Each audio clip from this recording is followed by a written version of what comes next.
Good morning, everyone. It is Friday, August 28th. Time to take a break with Drake.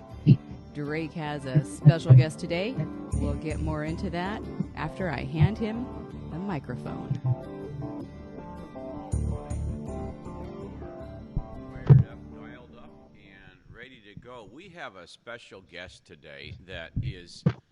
It is just a thrill. Have we pulled him up on screen? Graham Dale from London, Oxfordshire. Good to see you, mighty Graham. Boy, you guys want to catch this show today. Are we all? As soon as you're ready, baby, I'll bring him up. Are you going to do a big intro? Come on. Oh, yeah, we've got a special guest. It's a colleague of mine. Bobby, were we on the same dorm? 4E? Well, now you got to bring him on. You didn't do the big Whoops. intro. Sorry, Drake. There you go. Now he's on. Yep. We've got a special guest today, Bobby Allen. He is a special consultant and speaker. He'll clean up my wording here shortly for the John Maxwell Leadership Team. He travels the world. He advises prime ministers, staffs, and on it goes. He's really something else. Bobby, you're in Atlanta area these days? Yes, we are, right outside of Atlanta. Tell us your family's names, wife and kids and such. Well, that'd be the greatest opportunity for me and privilege. My bride is Julie, 34 years. She's kept me around. What I've heard is for the entertainment value. And then we've got Nicole's 28, Brandon 23, and Bobby 20. So, yeah. Keeps you around for entertainment value. I think my wife keeps me around for a tax write-off. Hey, I love it. That's good. I told her when we got married, I said, honey, it's not that I can't live without you. It's that I'm tired of trying to. Oh, so, I understand. The joy of it all. Julie, she was from Los Angeles. You guys met at Simpson? Just prior to Simpson College, I was in a small little season of trying to become a firefighter, working at a men's clothing store in the evening. She was a formal wear manager. I was renting a tux from her to go with a girlfriend to an outing, and I got to embellish. It's not true, but it makes me feel good, And I said, hey, excuse me, ma'am, why do you keep measuring my chest? One time's fine, isn't it? Hallelujah. And when she put the tape around your arm, she says, can I get the longer tape? I need to measure my biceps.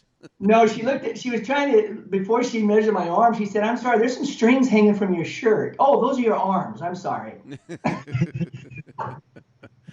Goofy Tron. So, well, that's awesome. Hey, well, Bobby, we met at Simpson. I went January 82. Others, and we welcome people from Simpson College as they're going to be watching this. I got there January 82. You came fall 82? Right in there, yes. Okay, and you punched it through in 4 years, fall 82 through spring 86. Sure did. Got married in 86, graduated in 86, the whole nine. Wow, I remember being at your wedding, June 86? June 7, mm-hmm. I remember that. I remember being there, and you and your brother, who you can tell you two are brothers. How far apart are you? I'm the oldest of five. So, I'm 20 today, so he's probably... Yeah. No, 8 years maybe, 9 years, 10 years maybe. He's yeah, 10 right. years younger than you. I think so. I'm 58, but I'm 58 also. So, yeah, I remember he gave you a hug as soon as you walked off the podium, and it was a rich. Wow, brother, I'm so proud of you. That was cool. That was a cool. Yeah. That was a cool one. It was one of the coolest right off the podium hug that a brother groomsman had given a groom that I've ever seen. It was really great. He's so proud of you, and he was weeping. And where is Tony? Most of my family's in Northern California. Oh, okay, Bay Area. So, yeah. Anyhow, well, Bobby, you came to Simpson fall 82, and I totally remember you. I mean, we got in. You knew how to have a good time. You knew how to laugh. But your home was Christian? Home wasn't Christian, or? No, we never heard of Jesus Christ or God or anything. So it was pretty, Dad was an entertainer, made it in Hollywood for a while, left home. We got left with nothing but welfare and no bills, a bunch of bills, and grew up. Sometimes didn't know when, it was rough times, put it that way, very rough times. This is Bay Area? Yes, Bay Area, San Francisco Bay Area. So, well, let's take it. Let's take some time and talk about where you came up, because I think if I heard right, and I remember this from a while. I do remember this because I knew your wrestling coach. You were on the verge of a wrestling scholarship. You were an excellent baseball player. Yeah, I was. Most of my family are either musicians, accomplished musicians, and athletes. So at higher levels of both. So we kind of inherited some of that from the music side from my dad. All of my brothers and sisters and I play instruments and sing. We've performed, and then my mom's side, all athletes. So that's kind of our niche. You get together with our family, we're playing sports and we're doing music at every gathering. Well, Bobby, you got to say hi to Lindsay. Lindsay just came on. Lindsay, what a gem Lindsay is. Hi, Lindsay. Yeah, it's great. It's great having her.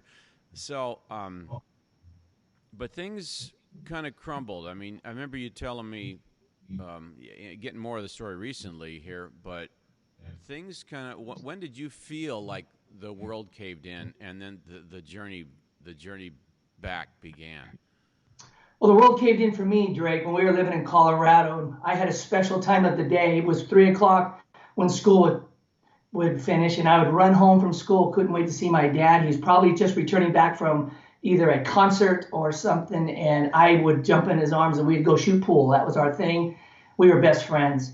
I would make him promise to wake me up when he came home. He'd fry bologna, and I would just lay on his chest and feel the rise and fall of his chest, and it was just beautiful times for me. Well, that one particular day, I would come home. My mom was standing on the curb, 8 months pregnant, crying, and my dad came to me and said, "Son, I got to leave." And that was the day abandonment and rejection hit my life, and it was downhill from there. It was just lonely, sad, hurt, bitter, confused, and I lost my best friend at 8 years old. And so I learned to recover by performing and getting people's approval through sports and music and girls, and the pain got worse and life got worse. And then something great would happen at 18 years old after drugs and after just several things that I'm not proud to talk about, really, but that's part of God's story these days, of that he took this messed up guy and, man, showed me mercy. And I got in a car accident, actually. My girlfriend. That didn't come. You got in a car accident? At 18, a girlfriend and I, we had been partying all day and night. I was wasted, fell asleep at the wheel. And we totaled the car, and how we got out of that, tin can, is a miracle. We had not one scratch. My uncle had been talking to me about Christ for a year. I said, "Who is this Christ guy?" All we know is Uncle Fred was different. He used to be very abusive, extremely abusive to his wife and kids, and many other things. And then we hear one day he went to go see a movie back in the day called Late Great Planet Earth. Took a bottle of wine and a joint. Yeah, Hal Lindsey. He came home, fell on the living room floor, and Christ just saved him. And now he spent days not beating his family. He spent days crying on his wife's feet, "Forgive me, Jesus has come into my life." And we have a huge family. And the first person he began to call, I'm the oldest of, I don't know how many nephews and nieces, 40, 50. And he said, actually the second oldest now, but he began to tell me about someone named Jesus, and he was so annoying. I didn't want to talk to him. So it's like that radio. It's like that radio show. Let's talk about Jesus. It's out of New York City, but your radio show would have been, "Let's not talk about Jesus." Let's not talk about him. It's embarrassing. It's for weird people, weak people, people with no gifts, abilities, and talents. They're churchy people. They're weird looking. They don't know how to dress, and they probably need a thing called religion. So he does, Drake, he did it worse. He came to my graduation with all my cool friends and everything. He waited to the last to give me his gift, and it was a Bible. And I thought, oh my goodness, please don't do this to me. Gives me a Bible, goes, here you go, nephew. And he was just so loud and just so saved. Jesus loves you, brother. Oh, God, please no. Yeah, and you're at graduation, your friends are around you, and you got Oh, it was your packed house, and now he's turned. Yeah, I was like, please don't. Oh, thank you. Really good. So I tried to move real quick out of that space of the party, right? yeah. Well, so one thing I'm just remembering now, Bobby. I loosely knew about your athletics. Yeah, I knew about your musicians. We'll talk about your concert there, spring '84 at Simpson.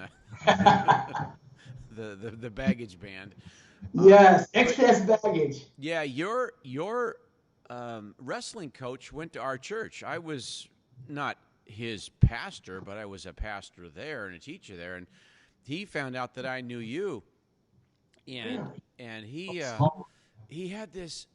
Oh, Bobby, if we could have only. I mean, he saw something in your wrestling ability. I mean, I'm Yeah. talking about. I don't mean to revert here, but between 8 and 18, those were the frantic. They seem like the frantic years. Have you ever labeled those 10 years? Yeah, just playing sports and excelling. Found out that was a thing I can do really well, and I was very competitive. Uh, I saw that in your eye when I met you at 19 or so. But you, he had some visions for you in your wrestling career. sure did. If you'd have stayed Yeah. in wrestling, what did he think? Yeah, yeah. He came to my our apartment at the time. He dared come in the baby hood, we used to call it, and he told my mom, "I'm gonna make him a national champion. He's got gifts and abilities." And I was undefeated. Coming out, it was all pre-Christ stuff, and it was just a bunch of anger, hurting, sad, ashamed to be on welfare, living a double life. Didn't want people to know Bobby Allen was poor on welfare. My dad left. It was still not cool to have your dad gone. And so I just took the anger out on the wrestling mat and just demolished people. And he came and said, I want him to wrestle for me. So I wrestled 4 years of varsity, and it was a fun time. It was an interesting You time. made the varsity squad as a freshman.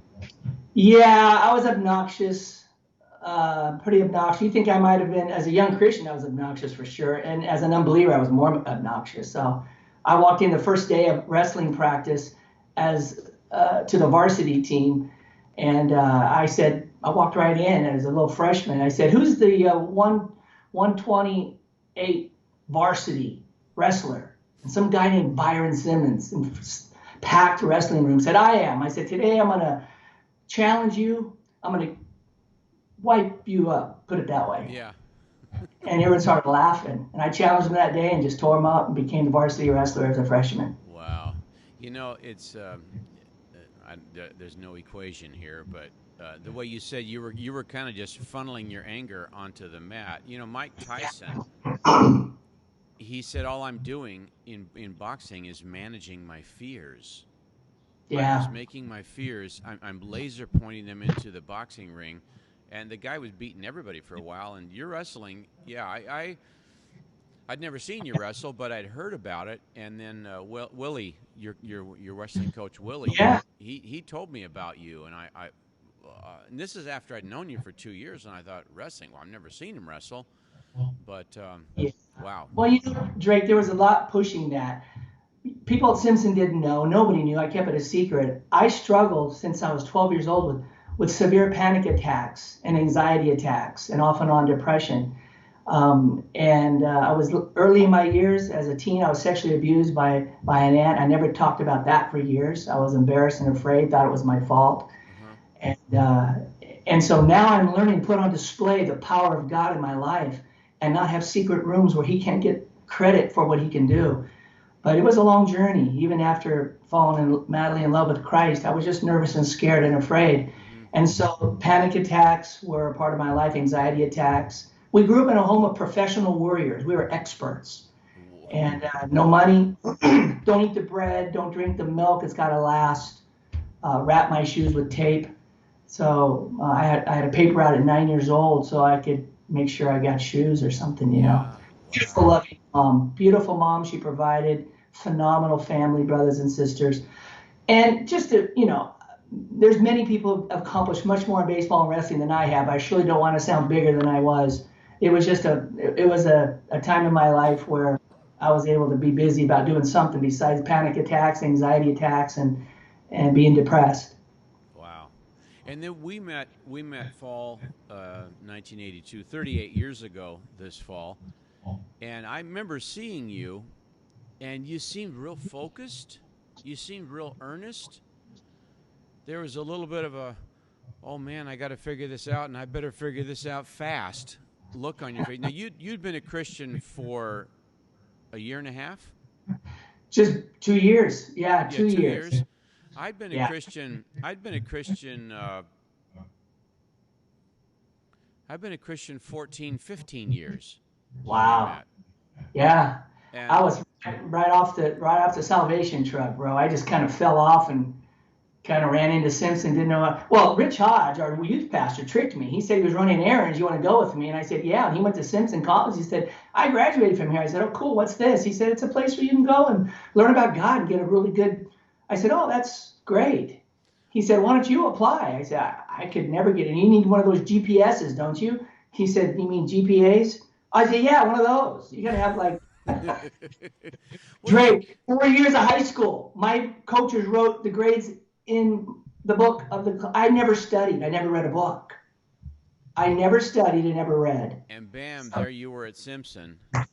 18 years old. Only book I read to date was the Bible. When my uncle said, come over to my house, we'll talk about why God took your car, he got sneaky on me and he said, hey, you want to have a Bible study? I said, what is that?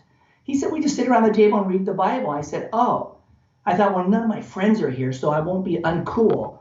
I said, sure, let's give it a shot. Second night, we were reading the Bible, and it looked like the words were leaping off the page. And I just said, whoa, time out, time out, time out. I said, I just feel lovingly overwhelmed. And I looked around, and by this time, his wife and kids had come to know Christ, transformed the household. And they all got up and said, we're going to leave you with God. And I thought, oh, my goodness, don't leave me with God. He'll tear me to pieces. I've done a lot of bad things. He said, you'll be fine. He's really loving and forgiving. Just talk to him. I said, what do I say? Yeah. So that was the night that I got 2 words out. Jesus, please just uncontrollable tears. This really happened. From my toes all the way to my head, I had a surge of light and power go through me. And first night in my life, I slept. With no radio, nothing on. My mind stopped moving. I actually slept for the first time all night like a baby. I woke up, grabbed the Bible he gave me. I read that thing for 2 years, cover to cover, every day, all day long. Wow. That's the first book I ever read. Walking into Simpson, the only book I read was the Bible. And when I say I read it every day for hours, that's what I did. I wept and cried. My uncle nicknamed me the crier. I read and cried, read and cried, read and cried. Wow. So I ended up doing what Rich said. I filled it out, blah, blah, blah. To my surprise, they said, yeah, you're accepted. I thought, first day, Dr. Claspel's, I think Don Claspel, right? I was in his class. Yeah. And one of the guys looked at me and said, dude, take notes. And I said, why? What do you mean? He said, because you're going to get tested. I said, what? I said, I can't write that fast. How can I write all that stuff down? He goes, don't write everything. He goes, quit messing around, quit goofing around. And then I felt stupid and dumb. I started laughing. I know to take notes. I didn't have a clue. So I started taking. So the first year at Simpson College, I failed. I would go to the chapel often and just cry and say, God, please get me out of here. I'm so stupid.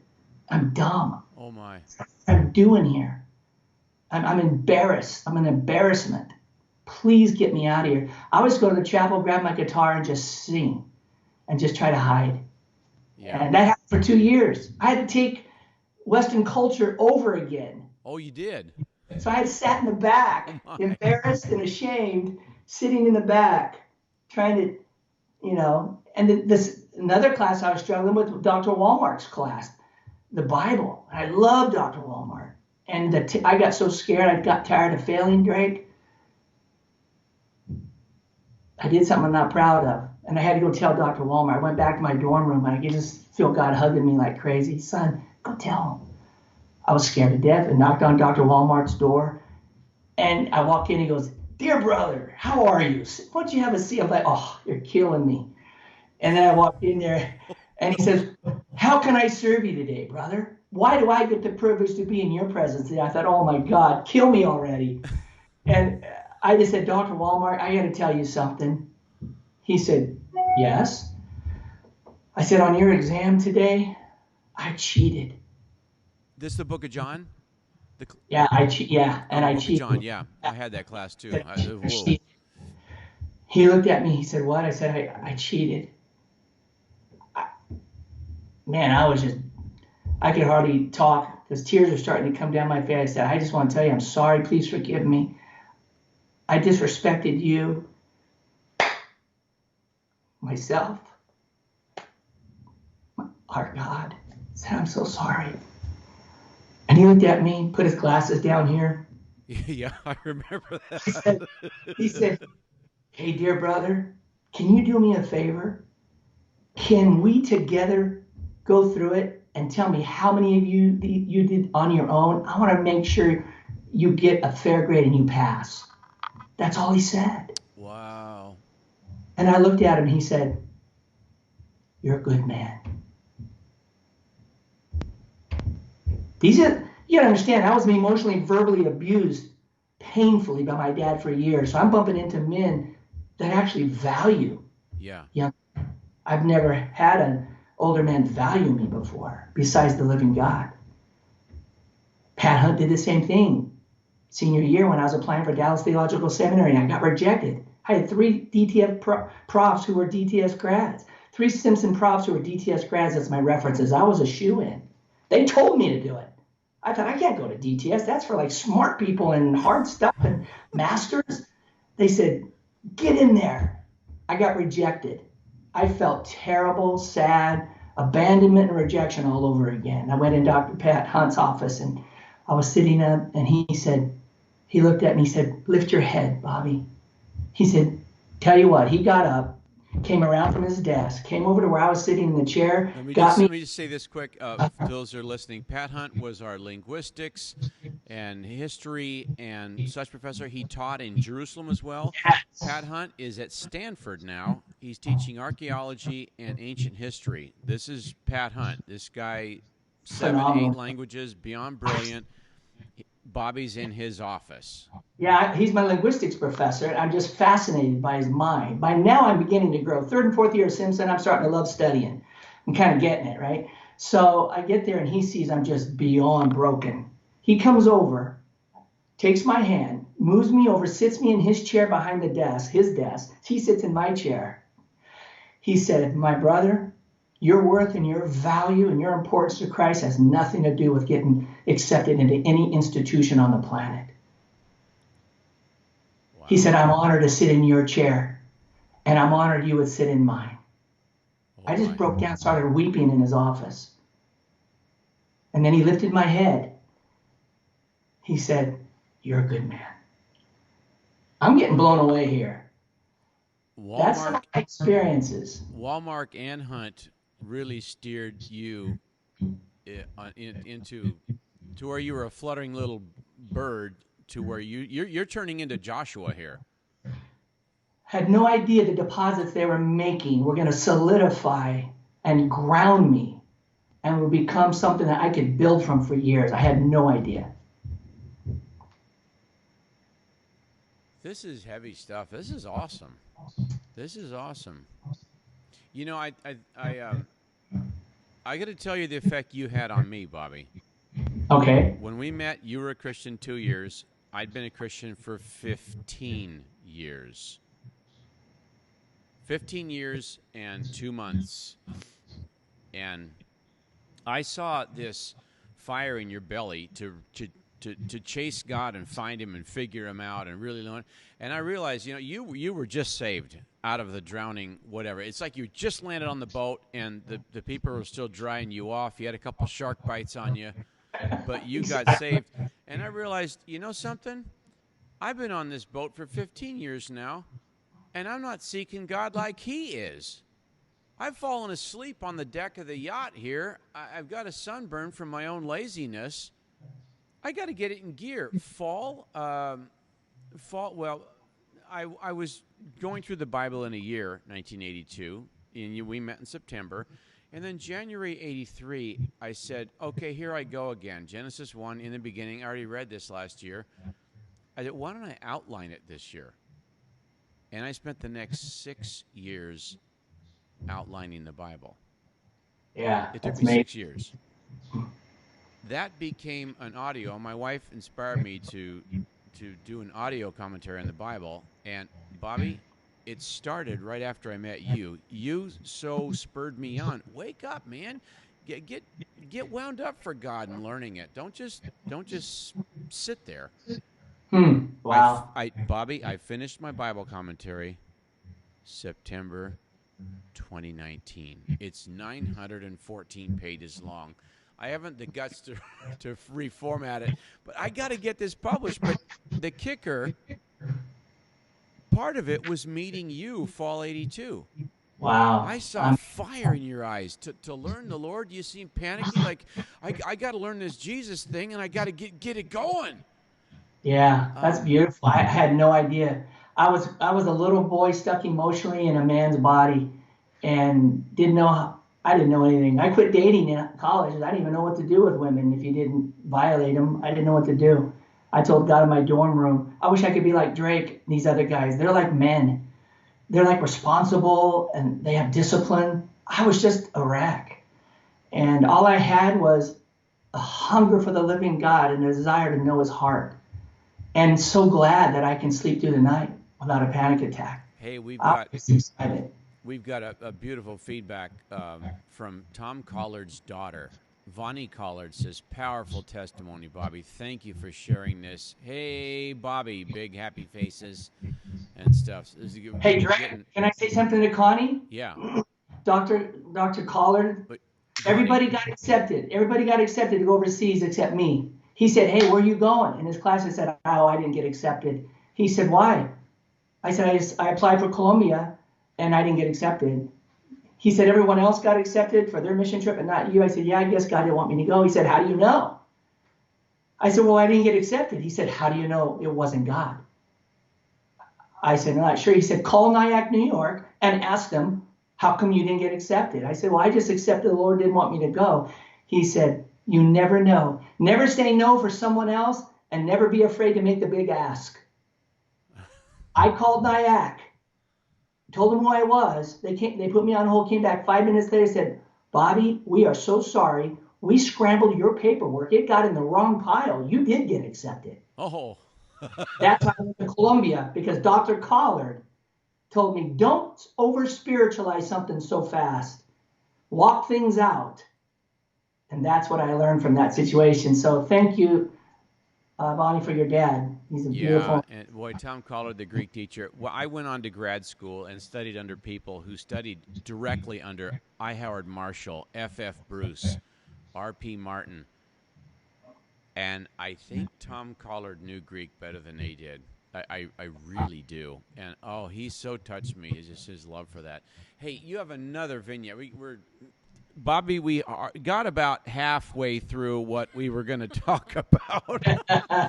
Hey, before you, I think you had another story about Schaefer you were going to tell, and we'll do that. How soon can you come back?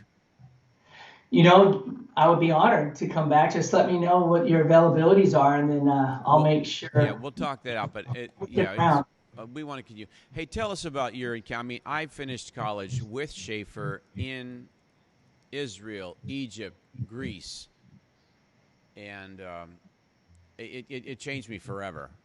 How did Schaefer affect you? Thank you. I was in what was known as the 24-hour room at Simpson at the time. And I think for a while there was a candy machine. I was trying to get some candy out. I realized, and he happened to be coming in as I started to shake this machine. Hey, I was ready to wrestle down the machine. You didn't. I did. It was bad. And then he walked in, Dr. Schaefer. And I'm like, oh, hi, sir. He said, I didn't even know he knew my name. And he said, Bobby? He said, how are you? I said, well, I'm trying to get a candy bar, but, he goes, it shows you're 10 cents short. And I said, that's okay. I don't have the money. He said, hold on. This was servanthood week or whatever. Yeah. He came back 15 minutes later. He said, I had a dime in my car. He came, put a dime in my hand for my candy bar. And he said, here you go, brother. Enjoy that candy bar. I'm so glad that you can have it. I'm blown away again. I don't know what's going on. I didn't know older men could love young men and take care of them and honor them and respect them. Oh, It's blowing my mind. I took that candy bar. It took me a long time to eat it because I kept looking at it and just seeing a reflection of God's grace. To this young little whippersnapper who didn't have a clue, I just got saved and I don't even know what's going on. I just love God like crazy. I want to know his heart. And he kept showing up to these people, reflecting his character. A dime for a candy bar? What the? You're going to go find a dime for me? That's the impact of Simpson College and the professors on my life. Yeah, I totally changed there too. I came there after flunking out of college twice. 2 times. Efferino, all the way to the door. Goodbye. You're really, I just thought, man, did I turn stupid? Welcome to my world. My first semester at Simpson, I made the dean's list, the honor roll. I thought, I haven't done that for a long time. And yeah, I changed at Simpson. I really did. It's in Reading today. And by the way, for those of you who are listening, Dr. Schaefer helped translate one of the versions of the Bible that came out in the 80s. He writes for Bible encyclopedias. He leads the most genius trips to Israel, and they never leave you the same. Bobby has had his own encounters with these professors that he's told these stories. He's had his own encounters with Peter, James, and John, who really took a time to make sure Bobby got on the right track, the full track, the big track with God. And Bobby is doing stuff these days in leadership that is literally shaking the world. He meets with leaders of the world, and he flies throughout the world to make sure these other he's going to tell you about meeting a president of a country and more. And we've got his legacy leadership.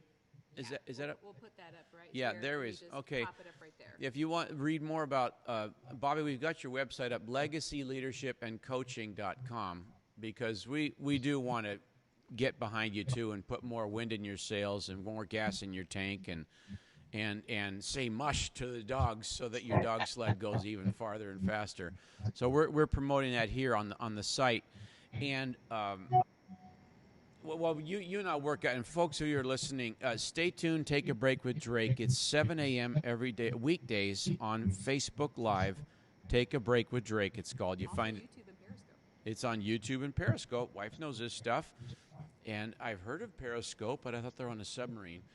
But yeah, we're gonna. Bobby has more to tell you. He teaches leadership everywhere, and people who you wouldn't expect jerk up straight and pay attention when Bobby teaches. This is really good. So we're going to continue that one the next. So thank you, Bobby. More soon. That is a little less than the first half. But we want to have you on next week as quickly as we can work it out. I do have one thing scheduled.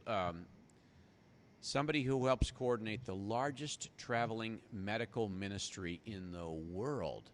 That's a guest we have on next week. We're going to have Bobby again, who is raising up the leaders of the world to do awesome things in the kingdom for our Savior, our Lord Jesus Christ. And we'll end with this. May the Spirit of the Lord Jesus Christ be upon you. He gazes upon you. He lifts up your face. He looks in your eye, and he tells you that he loves you. He says that now. May the peace of Christ be upon you and dwell in you richly.